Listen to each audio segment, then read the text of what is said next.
So we're going to be building a bunk bed to make a little more room for the kids.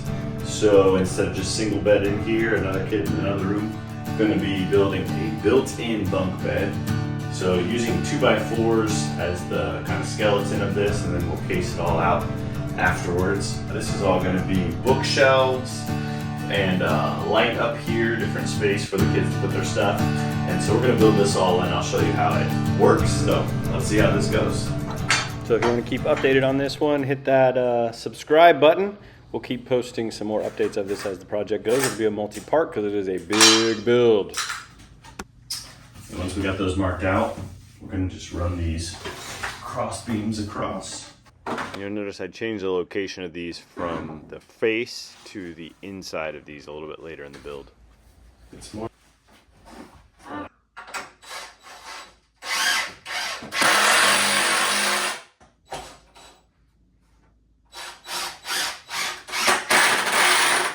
Before we hooked these on, I went ahead and took a speed square and marked the height, top and bottom, off of this inner support that we have here, so these could run right along the same line.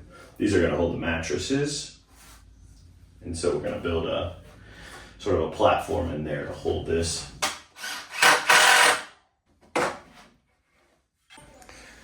To get these super tight together, we're going to clamp it while we put in this last set of screws here, so you don't get the gap between.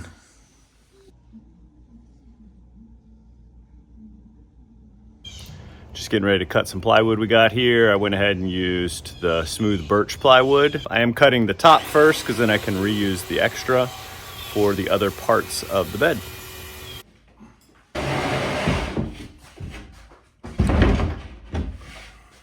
So I use this 1/2-inch birch plywood, and I do that for a couple of reasons. You'll see lots of people build them different ways, with slats or bracing it, or just rough regular plywood.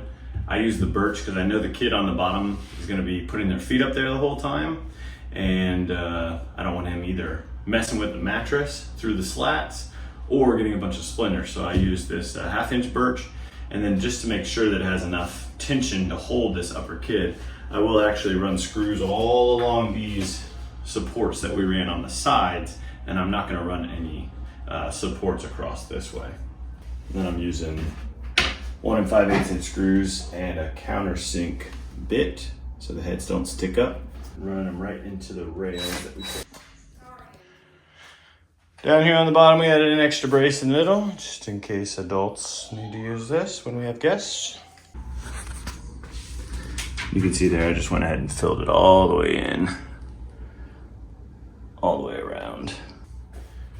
So now I'm getting ready to work on the bookshelves. We got the main construction of the bed wrapped up. I'm using the sides and ends of this sheet of plywood to kind of frame out the main portions of this. So now we're just nailing on the plywood that we ripped. I went ahead and still using those same 2 pieces of plywood from the very beginning, all the extra scraps, and ripped these on the table saw, and they'll form the surround here for the bookshelf that we're building in.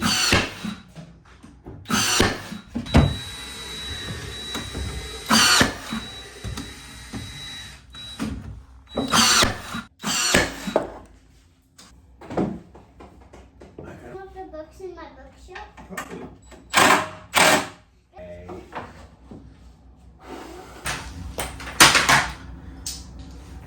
So right here, just pre-assembling one of the little bookshelf units that's going to go in there.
getting ready to cut this end cap piece down here.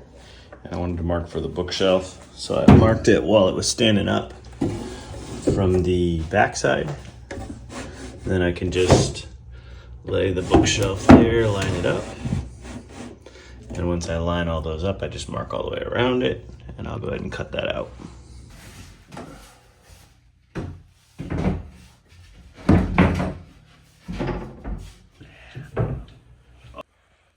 So now we're gonna mark for the steps.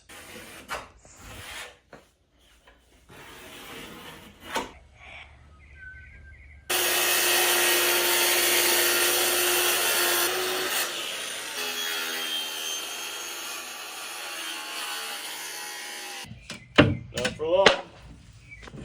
That's the last piece right there.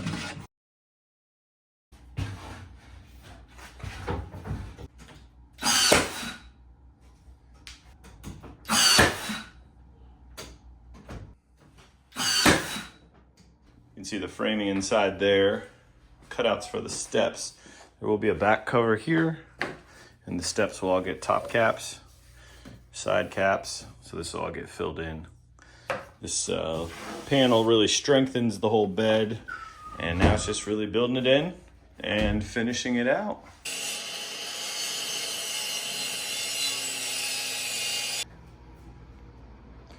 Making more progress, starting to fill in all these steps.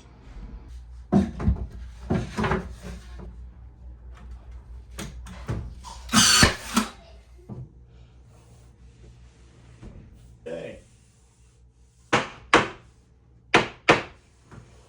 So getting pretty close to wrapping this one up. So I cut the cross fascia boards here. So these cover up, we use just 2x4s to roll this out. This is going to cover that out, give it a little bit more of like a bulky look to it. And then I can actually cap up behind here, rip some of this, cap that off. And then we'll fill all the holes. We got the bookshelves over here. We're going to add lights in those bookshelves. There's a bookshelf down here too. And then all this will get trimmed out to the wall. So at the end, there won't be any of the gaps. You'll see there's more of a gap at the top on the left-hand side than on the right-hand side. That's because the roof is not perfectly straight. Same thing when I put it all the way against the walls, you get a little bit of a gap there. So I'll actually run crown molding at the top and like a quarter round over on the sides just to close up that gap. We will fill all the holes and paint the whole thing white, and we'll be just about wrapped up with this one.